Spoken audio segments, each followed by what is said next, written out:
Hello everyone, welcome to In the Trenches, Kroll's weekly threat intelligence briefing. Today is the 21st of July. My name is George Glass and joining me today from the Threat Intel team is Ryan Hicks.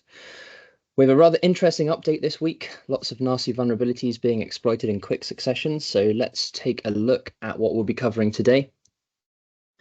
I'm going to be covering a critical SharePoint vulnerability that's been exploited over the weekend, a Fortinet critical vulnerability also under exploitation, and finally, Citrix Bleed 2 is also now under mass exploitation.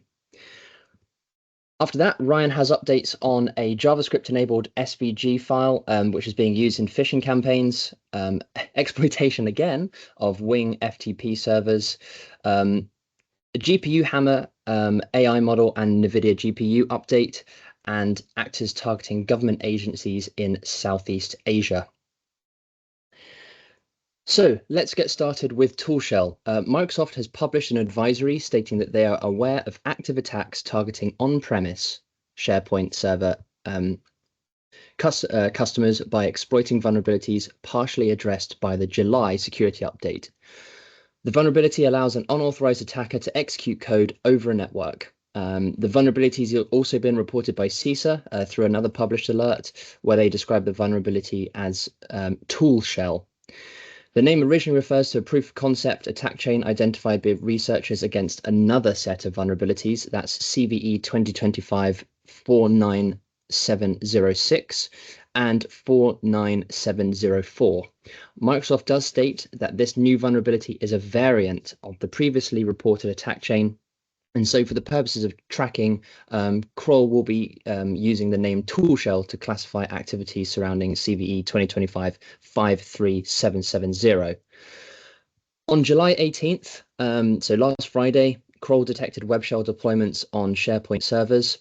And on July 19th, researchers reported their observations of ToolShell activity in the wild. Those researchers note that Sharpie Shell tool was deployed as a more advanced version of a traditional web shell, and further details to its capabilities are that Sharpie Shell is very feature rich, designed to run in compromised .NET web apps. It's available on GitHub and has a more advanced set of tools than a regular web shell, more akin to a framework implant or remote access tool with a focus on privilege escalation.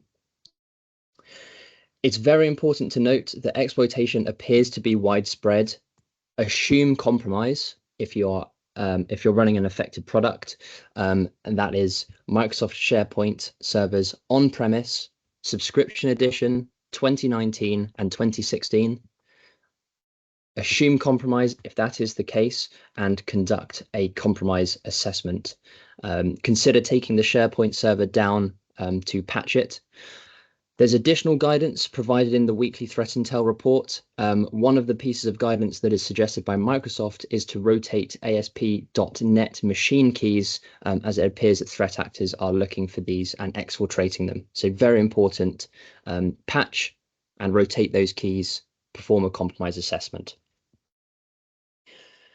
Next up, we have a FortiWeb SQL injection vulnerability that's also been exploited in the wild. This is CVE 2025-25257 with a CVSS score of 9.6. It affects versions 7, 7.2, 7.4, and 7.6 of FortiWeb. It allows an attacker to execute unauthorized SQL code or commands via crafted HTTP requests. Fortinet has observed exploitation in the wild and updated their advisory on Friday, July 18th to reflect that. A proof of concept is also available online. As before, patch all affected products. As a workaround, Fortinet recommends disabling the administrative interface. And once again, if you are running a vulnerable version, assume compromise and talk to us about a compromise assessment. Next up, Citrix Bleed 2, this is CVE 2025-5777, is now seeing widespread mass exploitation. As a reminder, this vulnerability allows an attacker to make a request to read memory, Continuing to make those requests can allow an attacker to exfiltrate session tokens and then replay those tokens to log in as an active user.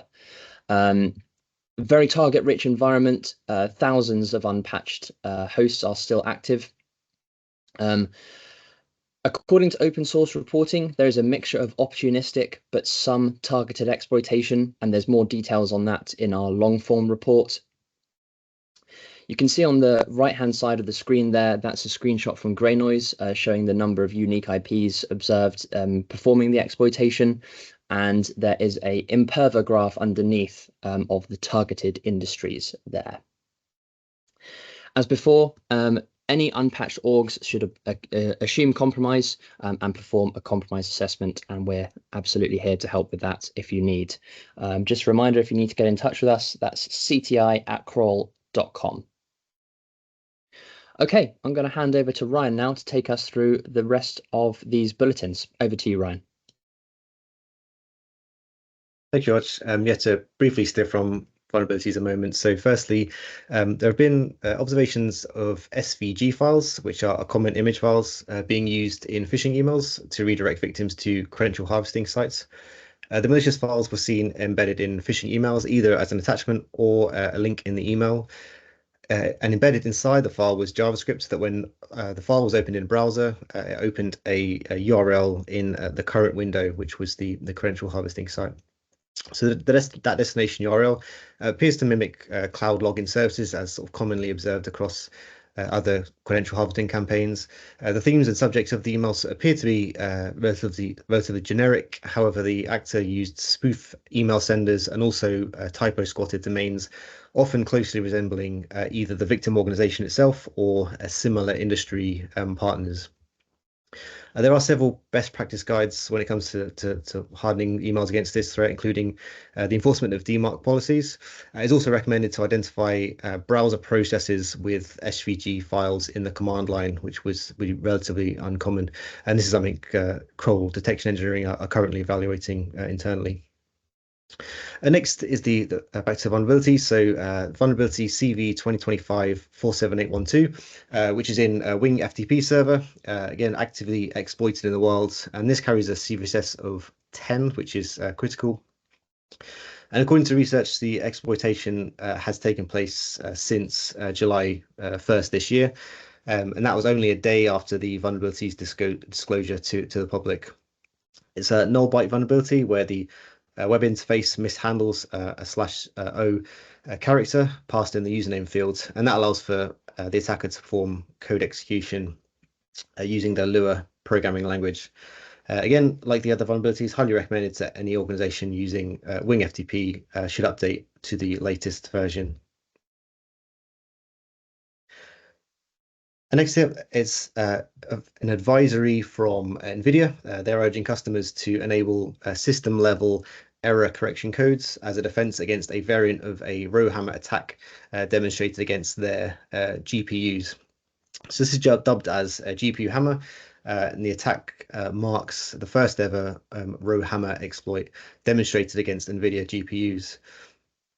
And exploits like this threaten the integrity of AI models, largely, which are increasingly reliant on GPUs to perform processing and these kind of big computational demanding tasks.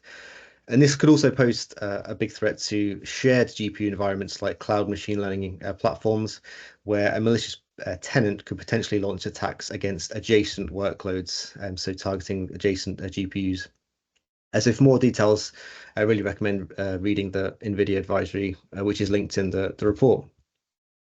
And then lastly, researchers have reported on a threat actor targeting government agencies in Southeast Asia. So they were looking to gather sensitive information related to tariffs and trade disputes ongoing.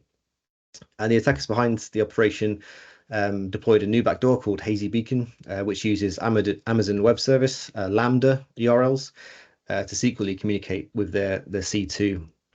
And this approach allows attackers to blend in to kind of normal traffic within the kind of cloud, making it much harder to detect. They installed Hazy Beacon through DLL sideloading, and then persistence for that was achieved through fake Windows service. And once inside, the actor attempted to upload files to the popular cloud services such as Google Drive and Dropbox, further hiding their actions again with the cloud activity that normally would occur. And top recommendation here really is centered around this cloud service usage. So really looking to identify suspicious use of cloud services such as AWS Lambda URLs, as well as Google Drive and Dropbox, monitoring for kind of connections to those, particularly if they're not used routinely, identifying connections outbound to those. That's all for me. Back to you, George. Thank you very much, Ryan. And that's all we have time for this week, but there's a lot to be getting on with. Remember, if you have any questions or comments, please contact us at cti@kroll.com. See you next week and have a great day.